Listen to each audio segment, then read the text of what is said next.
The Netherlands has long been opposed to enlargement and now is a supporter of North Macedonia and Albania for starting negotiations with EU.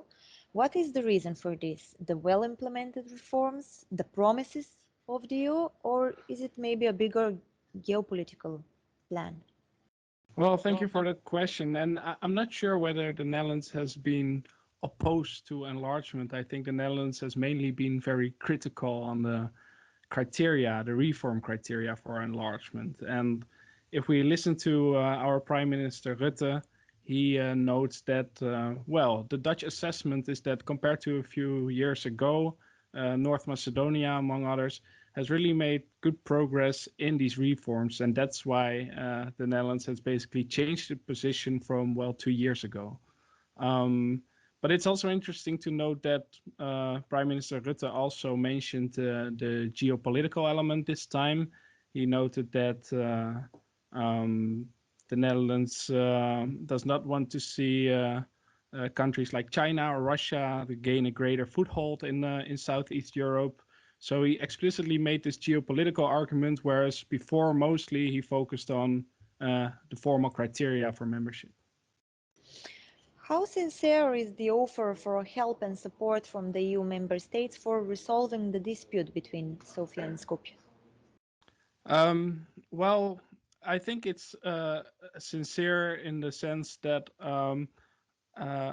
all member states, except for Bulgaria, agree that this bilateral issue should not stand in the way of opening negotiations. And yeah, it may be a bit easy, of course, now for our prime minister to support, to give support. Now Bulgaria is blocking progress, but overall, I would say that this support is sincere. Yeah. There is a feeling in the country in the last couple of months that the other EU countries are hiding maybe behind the blockage of Sofia. How true is this? Well, that's a good question, and of course, we cannot look into the private conversations or private views of politicians. But I think that we have seen quite some pressure on Bulgaria from other member states to resolve this issue with North Macedonia. So at least there have been quite some attempts also from the Slovenian presidency, from the president of France, and from Chancellor Merkel to come to a solution. So I think that at least these attempts show that there have been some efforts. Yes. Prime Minister Rutte said that Bulgaria is not left alone to do what it wants and that Sofia should not block the negotiations. Did the Prime Minister Rutte came maybe to Western Balkans somehow to save the negotiations with you by the end of the year before French presidency? Well, I know that this visit was already planned, so it's in any case not a reaction to the developments in North Macedonia itself, the political developments. Of course, with the French presidency, maybe the pressure or the push for further enlargement may fade a bit. He wants to show, he wants to signal that the Netherlands considers the enlargement process important. He wants to signal that we consider that the Netherlands considers it's important to open these accession negotiations. So for sure, it serves this function. Yeah. North Macedonia is in a political crisis. Bulgaria is before the election. And is it at all actually realistic to open the negotiations by the end of the year?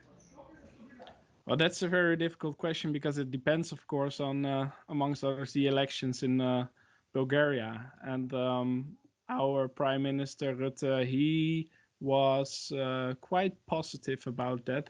I think he said that he was cautiously optimistic that these elections in Bulgaria would have a decisive result, so that the blockade could be could so that the negotiations could open.